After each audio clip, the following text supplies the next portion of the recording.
এই হত্যাকাণ্ডের বিচার পাওয়া খুব কঠিন। তার কারণ এই হত্যাকাণ্ড ঘটিয়েছে কিছু কুচক্রী ডাক্তার, শয়তান ডাক্তার। আজকে আমি কারো এগেনস্টে চার্জশিট দিলাম, তারপরে সে একটা নন বেলেবল সেকশনে, তারপরে সে বেল পেয়ে বেরিয়ে গেল, তখন জুনিয়র ডাক্তাররা কী বলতো? উত্তরটা তো এখন থেকে তাদের জানা। তারা যাদের দ্বারা পরিচালিত, যারা 2 কোটির বেশি মানুষের ভোট পেয়েছিল, মানে 2 কোটি কেন, 2,40,00,000 মানুষের ভোট পেয়েছিল, তারা বাইরে দিয়ে তার পার্টি অফিসে গেলে তাকে বেরিয়ে যাও করে যাচ্ছেন। অভিজিৎ গাঙ্গুলির মতো লোককে যারা গো ব্যাক স্লোগান দেয়, তারা নিজেরাই জানে যে এটা বললে কি তারপরে বলতে হবে। এই মাথা থাকলে তিলোত্তমার বিচার পাওয়া যাবে কিনা আমি খুব সন্দিহান, এবং হলেও যদিও পাওয়া যায়, যদি সরকার পাল্টায় তারপর পাওয়া যায়, প্রচুর সময় লেগে যাবে। কাজেই সমস্ত মানুষকে বলছি, এই মাথা রেখে যেহেতু হবে না, 356 জারির করার জন্যে সেন্ট্রালের বিরুদ্ধেই আন্দোলন করুন, এবং সবগুলো জায়গাতে সেন্ট্রালের যত জায়গা আছে সেগুলোকে, প্রতিষ্ঠানকে ঘিরে ধরুন। আমি তো কখনোই বুঝলাম না যে সুপ্রিম কোর্ট চন্দ্রচূড় সাহেব কেন এই কেসটা নিলেন। এরা যদি কাজ না করতো তাহলে পরে নিতেন। হাইকোর্ট তো যথেষ্ট ভালো কাজ করছিল, সে এখানকার জায়গাটা চেনে, সে না করে উনি নিয়ে গেলেন কি সেটাও আমি কিসের জন্য এখানে ওপেনলি বলতে পারবো না, কিন্তু মনের মধ্যে প্রচুর সন্দেহ জাগে। উনি যদি বলেন জঙ্গি নেই, তার মানে জানতে হবে আপনার বাড়ির পাশেও জঙ্গি থাকতে পারে। বাংলাদেশ ভাগ করা উচিত, এবং ভাগ করে হিন্দুদের জন্য আলাদা বাসস্থান করা উচিত, কারণ যারা সমচিত্তের নয় তাদের সঙ্গে সমবৃত্তে থাকা সম্ভব নয়। নমস্কার। এটা সত্যি একটা খুব ভয়ঙ্কর তথ্য। আপনাদের আগেও আমি এই চ্যানেলে বলেছি, আপনাদের চ্যানেলে, যে এই হত্যাকাণ্ড কোনোভাবেই একক কোনো একজন মানুষের দ্বারা সংগঠিত করা সম্ভব নয়।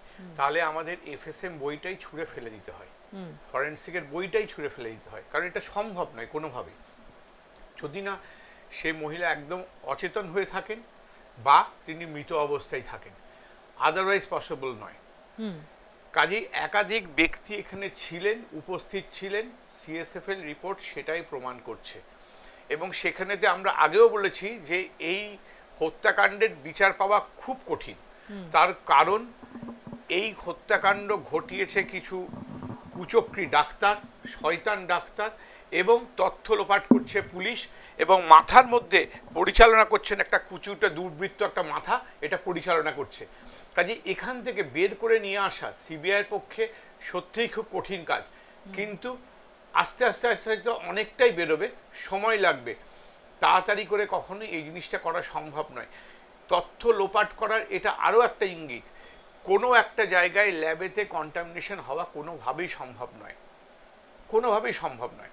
একটা ল্যাবে যদি, বরং যেখান থেকে যখন নমুনা সংগ্রহ করা হয়েছে সেখানেতে এটা ওটা মিশিয়ে করতে গিয়ে ওরা কন্টামিনেট করতে, কারণ তখন তো ভয়ে ভয়ে করছে, সেই জন্যেই এরকম জিনিসগুলো হতে পারে। সেটা করেছে পুলিশটাই, যারা নিয়েছে, বা যারা FSM-এর এখানকার লোক যারা এটাকে করেছে, বলেছে এটা করো ওটা করো, তখন মাথার গন্ডগোল হয়েছে। আমার DNA ওখানে পাওয়া গেল, অনেকের তো নাম গেছে, তাদের তো DNA টেস্ট হওয়া উচিত, এবং দেখতে হবে কাদের করছে। তা আমার যদি DNA টেস্টে কিছু পাওয়া যায়, তাহলে আমাকে জিজ্ঞাসাবাদ CBI করবে না? করা উচিত তো, নিশ্চয়ই করবে। অত সোজা নয়। বেসিক্যালি ভুল করে করতে গেছিলেন, যে একটা বলেছিলেন মনে আছেন আপনার, যে মামলাটা আমরা যদি এর মধ্যে না করতে পারি তদন্ত, তাহলে পরে আমাদের মুখ্যমন্ত্রী বলেছিলেন যে রবিবারের মধ্যে আমরা CBI হাতে দিয়ে দেবো, কিন্তু তার বোধহয় 5 দিনের মাথায়, 2-3 দিনের মধ্যে, বোধহয় 3-4 দিনের মাথায় আমাদের দিয়ে দিতে হয়েছিল হাইকোর্টের অর্ডারে। কাজে আরও ভালো করে সুচতুরভাবে এটা হয়তো করা সম্ভব হয়নি। টেনশন করতে গেলে পরে কিছু কিছু ভুল কাজ হয়ে যাবে, এটা সেই ভুলেরই নমুনা। না, কন্টামিনেশনের নমুনা পাওয়া যাচ্ছে না। আমাদের আগে দেখতে হবে CSFL-এর আগেও তো অনেক রিপোর্টাররা করেছে, কটা কন্টামিনেশনের রিপোর্টাররা পেয়েছে, কটা রিপোর্টে ওদের কন্টামিনেশন হয়েছে না, এটা প্রথম হলো। এত সোজা জিনিসটা পাওয়া যাবে না। প্রচুর নাম ওদের কাছে নিশ্চয়ই গেছে, ওরা হয়তো বলছে না। CBI তো আর আমাদের মতো করে সাংবাদিক বৈঠক করে বলবে না, তারা নিশ্চয়ই আছে, নিশ্চয়ই তারা জিনিসটা চেষ্টা করবে এবং করবে। এটা ওপেনলি এভাবে করতে পারবে না, কারণ করলে পরে তারাও মানে চলে যাবে বা পালিয়ে যাবে, তাদের ধরা তখন প্রবলেম হবে। 100% এটা বেরোবে। তোমার যখন DNA পাওয়া গেছে, কোন প্রাগৈতিহাসিক যুগে কে মারা গেছিল তার DNA নিয়ে করা করতে পারা যাচ্ছে, আর এখানকার এটা পাওয়া যাবে না, এত ইজি নয়। CBI তো সিল করে আমি সিলটা ভাঙবো, তার তো কিছু জিনিসটা আমাকে বলতে হবে যে আমি কেন সিলটা ভাঙলাম। সে উত্তর তারা দেবে।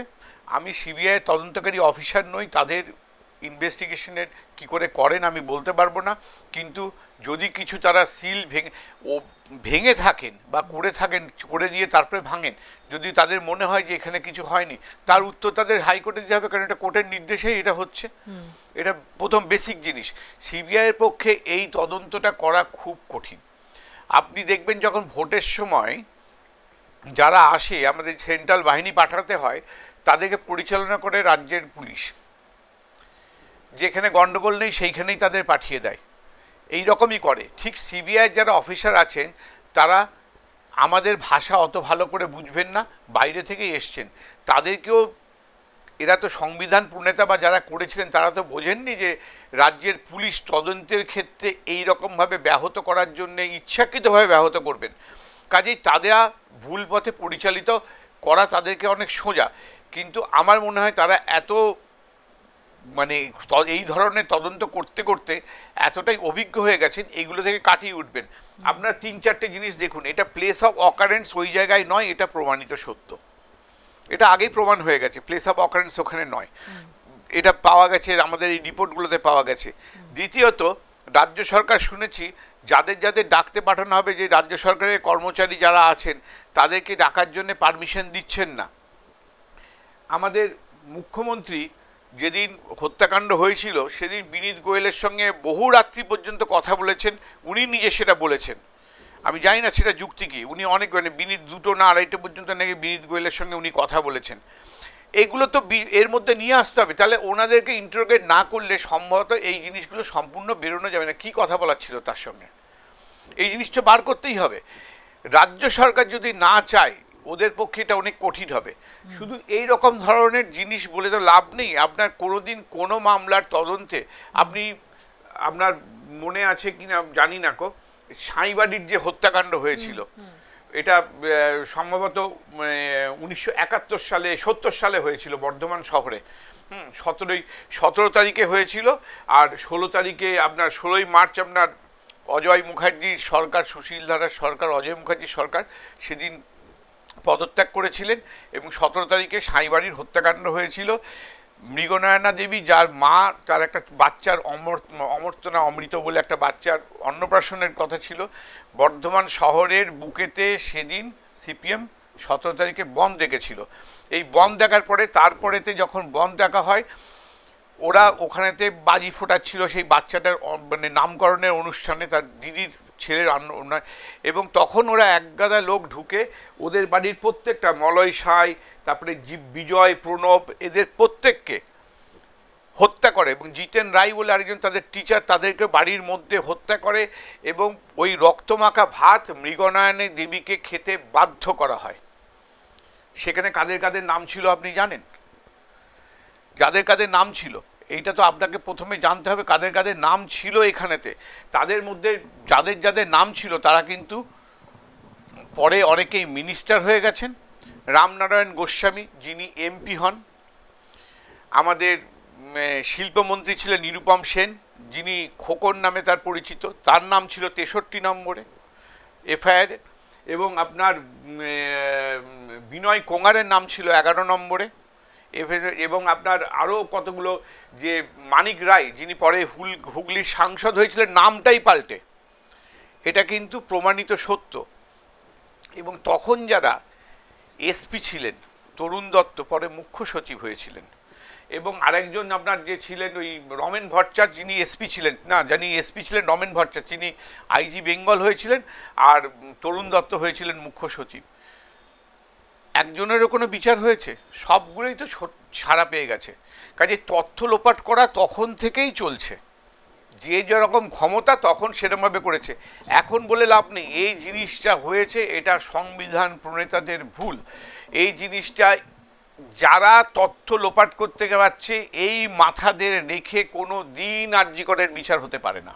আজকে আমি কারোর এগেনস্টে চার্জশিট দিলাম, তারপরে সে একটা নন বেলেবল সেকশনে, তারপরে সে বেল পেয়ে বেরিয়ে গেল, তখন জুনিয়র ডাক্তাররা কী বলতো? উত্তরটা তো এখন থেকেই তাদের জানা। তারা যাদের দ্বারা পরিচালিত, যারা 2 কোটির বেশি মানুষের ভোট পেয়েছিল, মানে 2 কোটি কেন, 2 কোটি 40 লক্ষ মানুষের ভোট পেয়েছিল, তারা বাইরে দিয়ে তার পার্টি অফিসে গেলে তাকে বেরিয়ে যাও করে যাচ্ছেন, অভিজিৎ গাঙ্গুলির মতো লোককে যারা গো ব্যাক স্লোগান দেয়, তারা নিজেরাই জানে যে এটা বললে কি তারপরে বলতে হবে।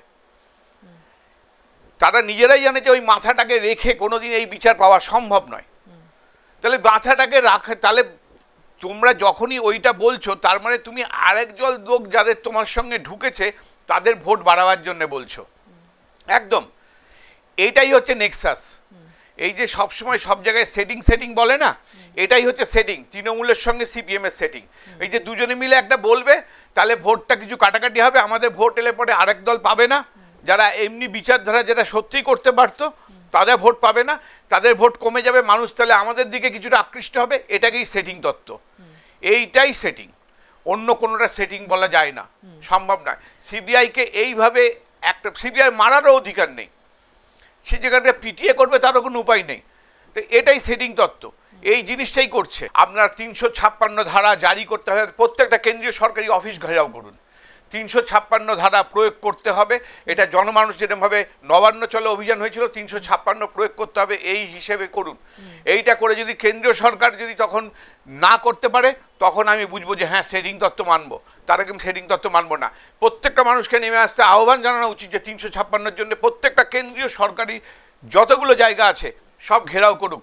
ওই নবান্ন চলটল দরকার নেই, আমার রাজ্য সরকারকে দরকার নেই, আমার সেন্ট্রাল গভর্নমেন্টের এগেনস্টেই রাগ, এবং সেন্ট্রাল গভর্নমেন্টকেই করতে হবে।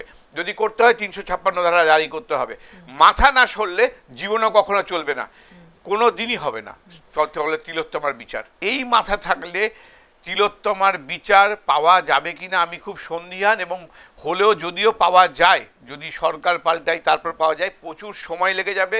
কাজেই সমস্ত মানুষকে বলছি, এই মাথা রেখে যেহেতু হবে না, 356 জারির করার জন্যে সেন্ট্রালের বিরুদ্ধেই আন্দোলন করুন, এবং সবগুলো জায়গাতে সেন্ট্রালের যত জায়গা আছে সেগুলোকে প্রতিষ্ঠানকে ঘিরে ধরুন। একদম সত্যি কথা, আপনি দেখবেন এটা অনেকগুলো ডাক্তার মিলে করেছে, তার মধ্যে কোনো মহিলা ডাক্তারও ছিল। তাহলে আপনার মনে হয় যে জুনিয়র ডাক্তারদের কেউ না কেউ এর মধ্যে উপস্থিত ছিল? 100% আছে, হতে পারে। এবং আপনার সিসিটিভি ক্যামেরাগুলো যে পরের দিন ওই মানে একগাদা লোক বেলগাছিয়া থেকে এসে ভেঙে দিয়ে গেল, নষ্ট করলো, এটাও তার মানে প্ল্যান হতে পারে বিভিন্ন রকমভাবে। ও তো এটা তো কোনোভাবেই একটা লোকের পক্ষে করা সম্ভব নয়। সঞ্জয় রায় একটা স্কেপগোট, ওকে নিয়ে আসা হয়েছে ওকে ফাঁসিতে ঝোলানোর জন্যে, সুন্দরভাবে ওকে ফাঁসিতে ঝুলিয়ে যেন ভাববে খুব ইজিলি হয়ে যেত। এই মাঝখান থেকে সিবিআই পরে একটু ঝামেলা হয়ে গেছে, না হলে পরে এতদিনে সঞ্জয় রায়ের ফাঁসি হয়ে যেত ধনঞ্জয়ের মতো। ফাঁসি করে দিলে পরে তাহলে তো একটা মোটামুটি বলে দিত যে আমরা কত তাড়াতাড়ি বিচার করে দিতে পারি। এটা কখনোই সম্ভব নয়। কীরকমভাবে সাজাবেন সেটার উপরে নির্ভর করবে কেস স্টাডিটাকে, বিচারকটা সেটাই দেখবে। আমি তো কখনোই বুঝলাম না যে সুপ্রিম কোর্ট চন্দ্রচূড় সাহেব কেন এই কেসটা নিলেন। এরা যদি কাজ না করতো তাহলে পরে নিতেন। হাইকোর্ট তো যথেষ্ট ভালো কাজ করছিল, সে এখানকার জায়গাটা চেনে, সে না করে উনি নিয়ে গেলেন কি সে, সেটাও আমি কিসের জন্য এখানে ওপেনলি বলতে পারবো না, কিন্তু মনের মধ্যে প্রচুর সন্দেহ জাগে। এই মাথাটা থাকলে কোনো দিন এটার বিচার হবে না, এটা সবাই কান খুলে শুনে নিন।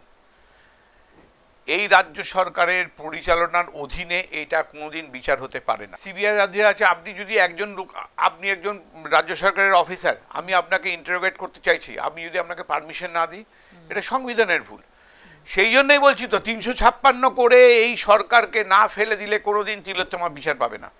বাকি যারা বলছে যদি সেটা না করে জবাব চাই সিবিআই করে, সেটাকেই আমি বলবো যে অন্যের ভোট কমানোর জন্য সেটা মাথার মধ্যে রেখে করছে, সেটাকেই সেটিং তত্ত্ব বলে।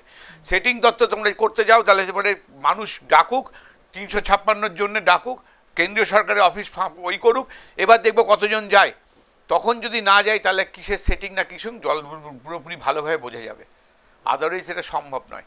আমি সত্যি ওনাদের জন্য অত্যন্ত ব্যথিত, আমার বোনের মতো একটা বাচ্চা মেয়ে।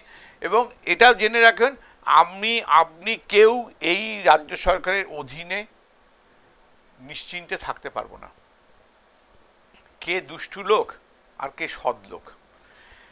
মা বোনেরা ভিড় করেছেন, জমিয়েছেন, খুব সত্যি কথা।